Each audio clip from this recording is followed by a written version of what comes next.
They call it Planet X. They mean maybe the unknown planet, but it's also the 10th planet. They called it Nibiru, which means planet of the crossing, and the ancient symbol was the cross, not from Christian times, but from 6,000 years ago.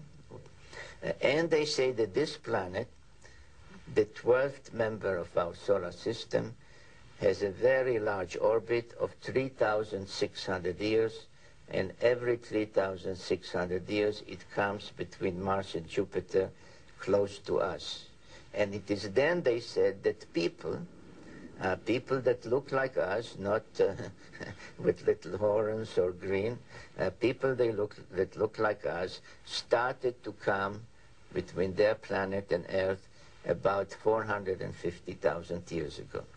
Why do they look like us? We look like them. Because if you know the Bible, which is based on the Sumerian tales, at some point they engaged in genetic engineering and mixed their genes with the genes of Homo erectus. We can use various scientific terms, but let's say with early hominids, to bring about Homo sapiens, us. You know, who would have thought that talking about the evolution of man and creationism and Darwinism, I mean, I got calls for days after you were here. This really piques people's interest. Well, let's start with that, because most people either fall into the category of thinking that, you know, creationism, God created the earth and man, or Darwinism, we all sort of evolved from lower life forms. And your research shows, in your opinion, that neither one of those are true. Right. I've done some extensive research as far as humanity goes. At around 4 million years ago, something appears called the Australopithecines. We are told that we humans evolved from these creatures called Australopithecines that later evolve into something called early homos, Homo habilis, Homo erectus, and that means man in scientific terms. Neither of those look anything like us. We've all seen the skulls and the body parts in National Geographic. They don't look anything like us. They have no foreheads, they have big brow ridges, they have large, round, nocturnal night vision eyes, they have big, wide noses, mouths stick off their face, no chin, long arms that dangle down to their knees.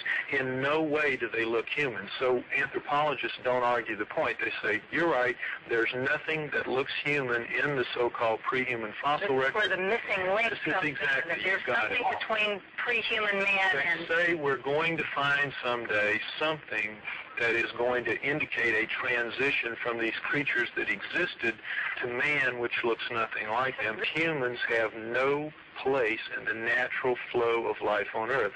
So then you have to ask the question, where did we come from? And in part 4 of the book, I deal with that, and I believe that the Sumerians, the ancient Sumerians, and what they had to say about it are correct. And what they say is that there's another planet in our solar system that was captured by our solar system as the solar system was forming. It is not in a counterclockwise circular orbit like the other natural planets. Because it's captured like a comet, it has a clockwise elliptical orbit of 3,600 years. On that planet, the Sumerians say, lives a superior race of beings known as the Anunnaki. They call the planet Nibiru. They call the people the Anunnaki. They're called the Anunnaki. The Sumerians, the first great culture that we have on the Earth 6,000 years ago, right out of the Stone Age, possessing over 100 of the first that we attribute to a high society. They're the very best of the ancient cultures, preceding and better than the Egyptian, Greeks, and the Romans. In their writing, the first writing, of course, they said that there's another planet in the solar system that they called Nibiru that was captured and moves like a comet in a 3,600-year orbit. Our own astronomers know it's out there. They call it Planet X. It has gravitational effects on the outer planets. They can't find it because it's so far out. Exactly what the Sumerians say. The superhuman race lives? They say that on that planet the Sumerians do live another culture called the Anunnaki, and that in our past, in the past of Earth, at around 400,000 years ago, they came here to work, to do a job, which I go over in the book, and while here they decided to create a slave, to genetically engineer a slave, using the creature of Earth as a genetic base to make the new slave and servant better adapted to the planet than they were. That's us? That's us. Basically, the Anunnaki said in their writings that the Sumerians left behind. We shall make the Adamu. They called their slave servant Adamu plural, which comes down to us in the Bible as the Adam. We shall make the Adamu in our own image, after our own likeness, word for word in the Bible, and they did that. So no, wait a minute. You're look saying like that we, the modern race of people, were genetically engineered by this superhuman race of aliens that came from other planets. And that we look like them. In the cylinder seals that we have, the 5,000 or so cylinder seals that we have out of the Sumerian culture, depicting gods and humans on the same cylinder seal at the same time, they always look the same. And this is why we only use 10% of our brains. They genetically engineered our brains. They gave us their bodies. We have, you will notice, we have tremendously reduced strength from primates. If we descended from primates, where did our strength go? Every primate is 5 to 10 times stronger than we are pound for pound. How did we lose 2 chromosomes? All primates have 48 chromosomes.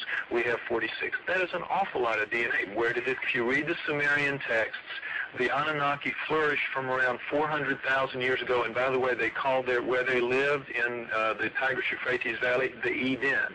That was their word for where they lived. We've heard Adam, we've heard Eden. Well, it turns out that a lot of the Old Testament is an attempt to rewrite the Sumerian epics of creation because they were considered to be the guys with the word. I have to break here.